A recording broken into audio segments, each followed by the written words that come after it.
Nze chairman wa board omupya wa UPRS era nga olunaku lwa leero tubadde twengeginze mu lufuutifuuti kye bayita cover bands oba bandi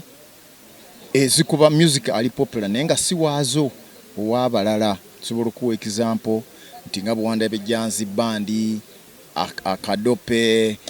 Abeeka, VP bandi,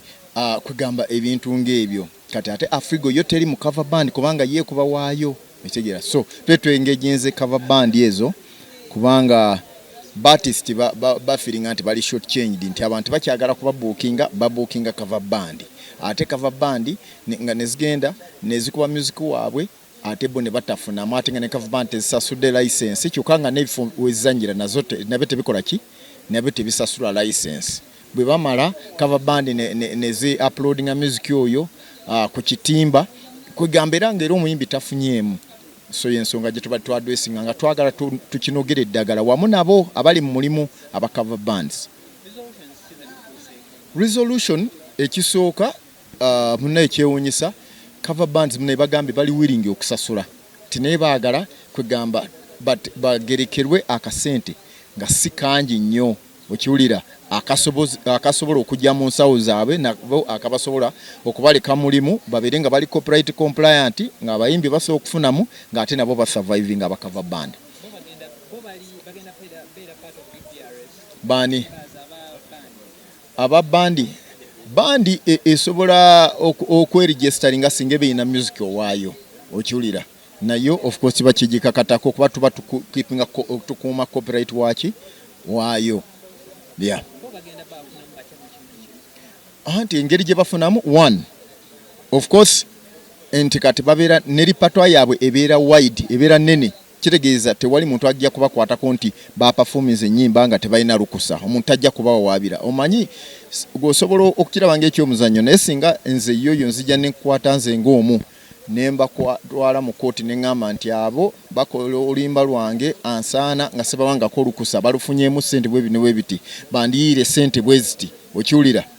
okitegeera n'ekyokola kibuildinga credibility kinze bwe mbeera customer ngenda kupangisa bandi okiwulira go owulira otya singa katugambe bandi ebeera ng'ezannya mu kifo nategese embaga yange aba enforcement ne bajja aba UPRS ne bakwata ebyuma ne babitwala kitegeeza omukolo gwange guba gufudde. So nga as a customer nandibadde feeling comfortable n'okukola ne bandi eyagala okutambulira mu mateeka. Tuze wano kuyiga febaani kyekisookera ddala gig world kyeki kyakubiri ki kyolina okukola so that tokosa muyimbi munno ayimba original what songs nti nabo beetaaga okukola ki okufunako kasente through UPRS ekibiina ekigatta ekibiina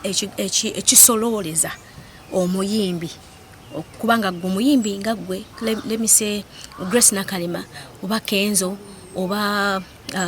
Rema tagenda kujja mu mavoko bandi agambe muyimba ennyimba zange ngenda kubasiba ate naye ayina eddembe era ayina right naye bagezako tusomesa nti kikyosobola okukola okulabanga muyimbi munno tafiirwa tova mu mulimu naawe okole basically nze ndabanga kintu kirungi bannanyini bands oba bands zonna okubeera nga at least balina omutemwa gwe basasula ku UPRS era ne UPRS ngisaba omutemwa gwaffe bwe tuba tuguleese please gugende bulungi butereevu ku muyimbi